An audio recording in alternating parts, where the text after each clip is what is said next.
chairman, and to the Credentials Committee. My name is Mrs. Fannie Lou Hamer, and I live at 626 East Lafayette Street, Rooseville, Mississippi, Sunflower County, the home of Senator James O. Eastland and Senator Stennis. It was the 31st of August in 1962 that 18 of us traveled 26 miles to the county courthouse in Indianola to try to register to become first-class citizens.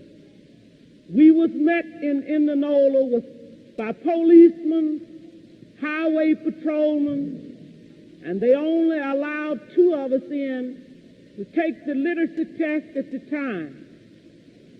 After we had taken this test and started back to Rooseville, we was held up by the city police and the state highway patrolmen and carried back to Indianola, where the bus driver was charged that day with driving a bus the wrong color.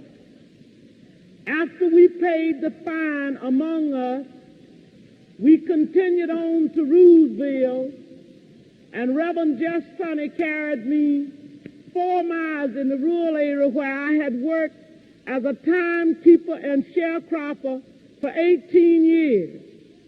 I was met there by my children that told me the plantation owner was angry because I had gone down, tried to register. After they told me, my husband came and said the plantation owner was raising Cain because I had tried to register. And before he quit talking, the plantation owner came and said, Fannie Lou, do you know, did Pap tell you what I said? And I said, yes, sir.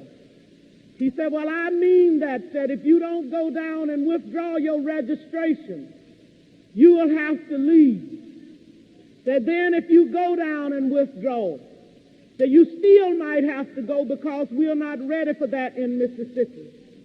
And I addressed him and told him that I didn't try to register for you.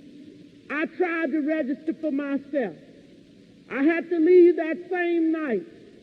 On the 10th of September 1962, 16 bullets was fired into the home of Mr. and Mrs. Robert Tucker for me. That same night, 2 girls were shot in Rooseville, Mississippi. Also, Mr. Joe McDonald's house was shot in. In June the 9th, 1963, I had attended a voter registration workshop, was returning back to Mississippi.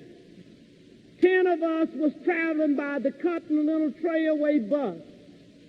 When we got to Winona, Mississippi, which is Montgomery County, 4 of the people got off to use the washroom, and 2 of the people to use the restaurant. 2 of the people wanted to use the washroom. The 4 people that had gone in to use the restaurant was ordered out. During this time, I was on the bus. But when I looked through the window and saw they had rushed out, I got off of the bus to see what had happened. And one of the ladies said it was a state highway patrolman and a chief of police ordered us out. I got back on the bus, and one of the persons who had used the washroom got back on the bus too. As soon as I was seated on the bus, I saw when they began to get the 5 people in a highway patrolman's car. I stepped off of the bus to see what was happening, and somebody screamed from the car that the fire workers was in and said, get that one there.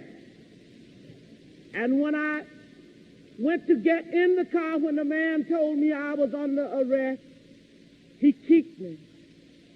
I was carried to the county jail and put in the booking room. They left some of the people in the booking room and began to place us in cells.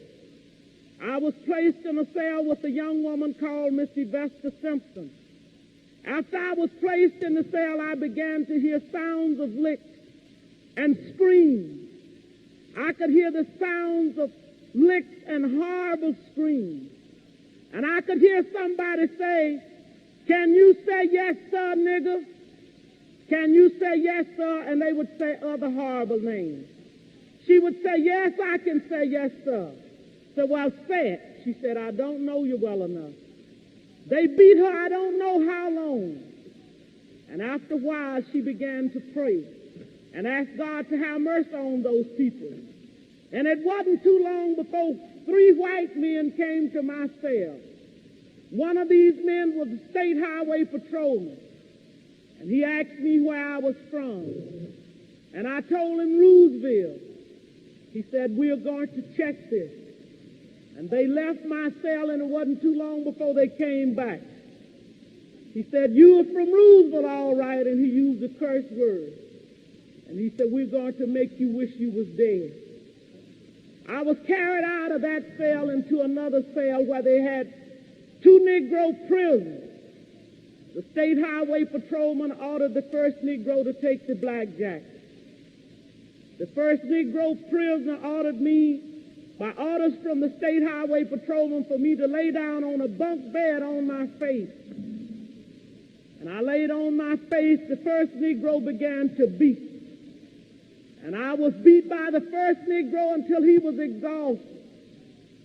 I was holding my hands behind me at that time on my left side because I suffered from polio when I was 6 years old. After the first Negro had beat until he was exhausted, the state highway patrolman ordered the second Negro to take the blackjack. The second Negro began to beat, and I began to work my feet.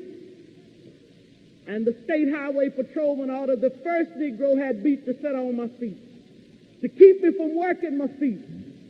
I began to scream, and one white man got up and began to beat me in my head and tell me to hush. One white man, my dress had worked up high.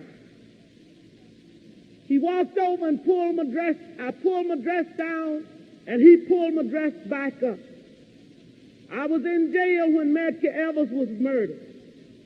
All of this is on account of we want to register to become first-class citizens. And if the Freedom Democratic Party is not seated now, I question America. Is this America, the land of the free and the home of the brave, where we have to sleep with our telephones off of the hook because our lives be threatened daily, because we want to live as decent human beings in America? Thank you.